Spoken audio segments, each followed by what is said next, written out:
Good morning friends. Law of కాంట్రాక్ట్లో ఇది fourth video. మనకు ఎంసీక్యూస్ అనమాట, మల్టిపుల్ చాయిస్ క్వశ్చన్స్. సో నాకు కొన్ని వీలైనన్ని యూట్యూబ్ నుంచి సేకరించి మీకు ఎక్స్ప్లెయిన్ చేయడానికి ప్రయత్నిస్తాను. First question, an agreement enforceable at law is a enforceable acceptancy, accepted offer, approved promise, contract.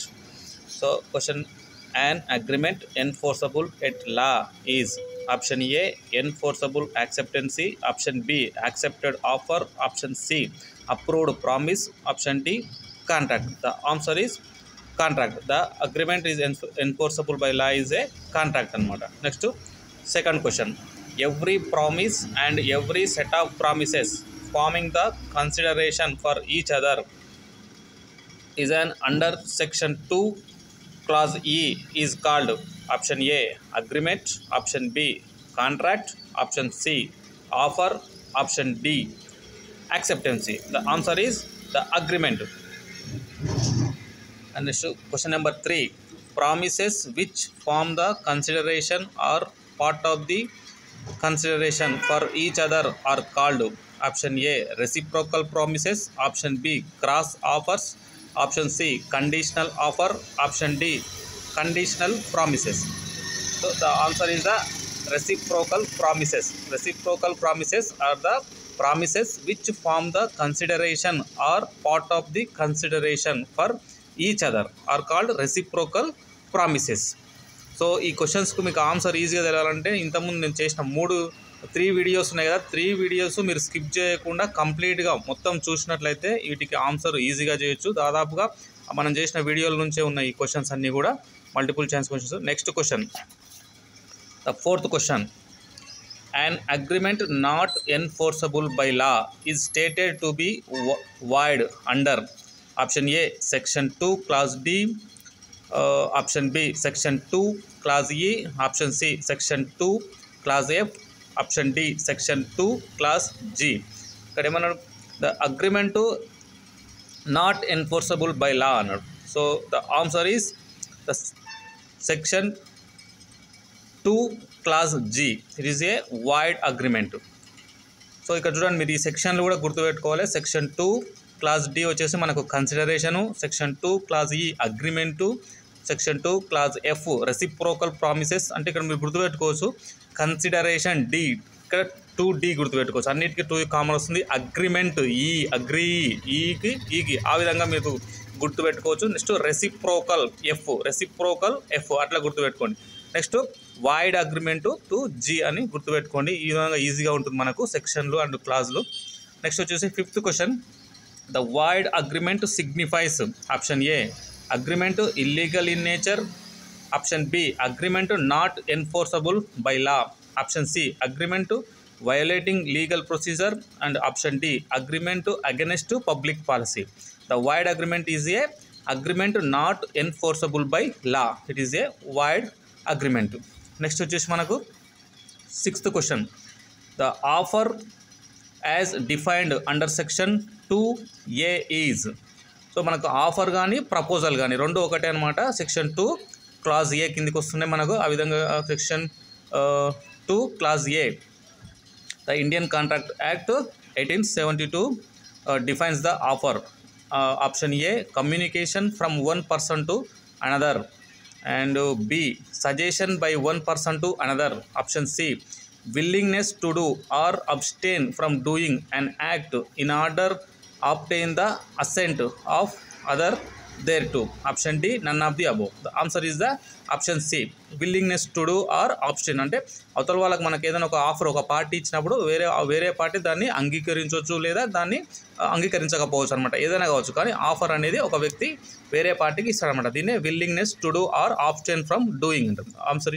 Answer is C offer as a defined under section 2 clause A is willingness to do or abstain from doing an act in order to obtain the assent of other.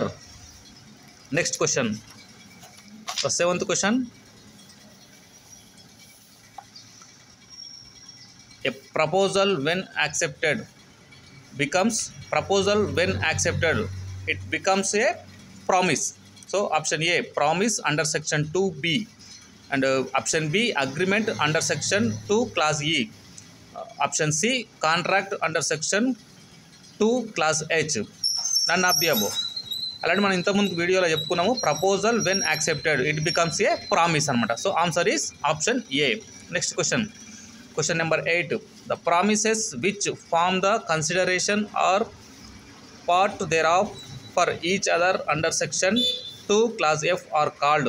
Option A, acceptances for different proposals. Option B, agreements. Option C, reciprocal promises. Option D, consideration. Answer is reciprocal promises. గుర్తుపెట్టుకోండి, ఇక section 2F అని వచ్చిందంటే మనకు reciprocal 2F ఇంతకుముందు చెప్పుకున్నాం కదా, ఆ విధంగా గుడ్డిగా గుర్తుపెట్టుకోవచ్చు మనం. నెక్స్ట్ వచ్చేసి question number 9. An agreement enforceable by law at the instance of one party and not of other party under section 2I is called.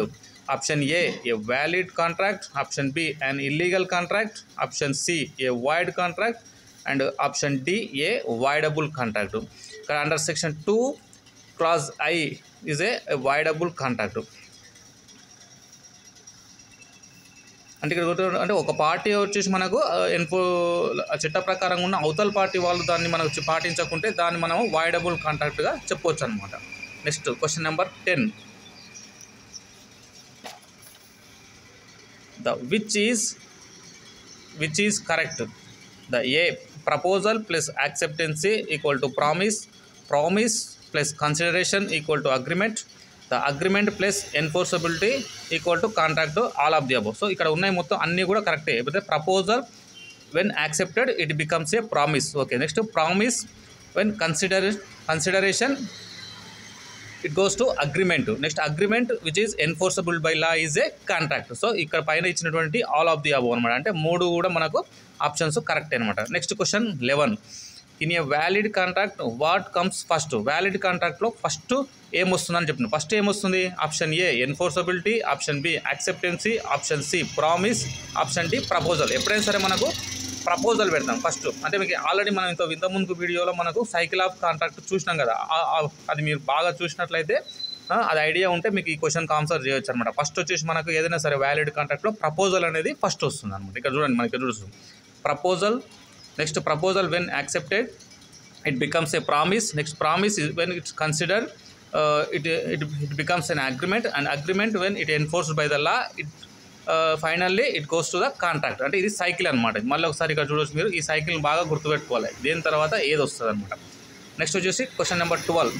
Under section 2 clause C promises the A person who makes the proposal, A person who accept the proposal, A person who makes the promise, A person to whom the proposal is made. The answer is a person who makes the proposal is called a promiser. గుర్తుపెట్టుకోండి, promissory అంటే ఎవరైతే propose చేస్తారో వాళ్ళను promissory అంటారు. ఆ ప్రపోజల్ను accept చేసిన వాళ్ళను promisee అంటారు. గుర్తుపెట్టుకోండి, ప్రామిసర్కు ప్రామిసీకి డిఫరెన్స్ అనమాట. ప్రామిసర్ అంటే ఎవరైతే ప్రపోజల్ ఫస్ట్ చేస్తారో ఏ అనే వ్యక్తి ఫర్ ఎగ్జాంపుల్, అండ్ నెక్స్ట్ ఆ బి అనే వ్యక్తి దాన్ని యాక్సెప్ట్ చేస్తే ఆయన ప్రామిసీ అవుతాడు అనమాట. ఓకేనా. Next question number 13. Under section 2C promisee is the, ఇప్పుడే చెప్పుకున్నాం మనం, ప్రామిసీ ఎవరు? The person who makes the proposal, the person who accept the proposal, the person who makes the promise, the person to whom proposal is made. అంటే ఎవరు? The person who accept the proposal, ఎవరైతే ప్రపోజల్ని accept చేస్తారో వాళ్ళు promisee అనమాట ఇక్కడ. Next వచ్చేసి మనకు question number 14. The goods displayed in a shop with a price tag is an, అదేంటిది? Offer, invitation to offer, counter offer, none of the above. The answer is the invitation to offer. And question number 15. Tender is an offer, an invitation to offer, a counter offer, a promise. A tender అనేది కూడా మనకు invitation to offer. Next వచ్చేసి మనకు 16 question number. The communication of proposal is complete. Option A, when it is put in the course of transmission, when it comes to the knowledge of the person to whom it is made, when the proposal is communicated to the person to whom it is made, all of the above. The answer is when it comes to the knowledge of the person to whom it is made. The communication of a proposal is complete. ఎప్పుడు complete అవుతుంది అంటే మనకు when it comes to the knowledge of the person to whom it is made, అంటే ఎవరైతే దాన్ని propose తయారు చేస్తారో వాళ్ళకు మళ్ళీ యాక్సెప్టెన్స్ అంటే మనకు ఆఫర్ ఇస్తాడు. ప్రపోజ్ ఇచ్చినప్పుడు అతని వ్యక్తి మనకు బి అనే వ్యక్తి దాన్ని యాక్సెప్ట్ చేసి మళ్ళీ దాన్ని కమ్యూనికేట్ మళ్ళీ ఏ అనే వ్యక్తికి నేను యాక్సెప్ట్ చేసినట్టుగా చెందితే అప్పుడు దాని మొత్తాన్ని ప్రపోజల్ అనేది కంప్లీట్ అయినమాట. It is a made. Next వచ్చేసి 17th question number. A contract with or by a minor is a. ఇంతకుముందుకే చెప్పుకున్నాం మనం వీడియోలో, మైనర్ చేత కాంట్రాక్ట్ అనేది అది నల్ అనమాట, అంటే వాయిడ్ కాంట్రాక్ట్. అది ఇనిషియల్గానే మనకు జీరో, స్టార్టింగ్లోనే అది జీరో అయిపోతుంది అనమాట. అంటే దానికి ఎటువంటి అనేది చట్టబద్ధతనం అండి విలువ అనేది ఉండదన్నమాట. So option A valid contract, option B void contract, option C voidable contract, option D voidable at the option of either party. So answer is void contract. అంటే మైనర్ చేత చేసినటువంటి కాంట్రాక్ట్ అనేది మనకు నల్ అనమాట, అంటే వాయిడ్ కాంట్రాక్ట్. నెక్స్ట్ వచ్చేసి question number 18.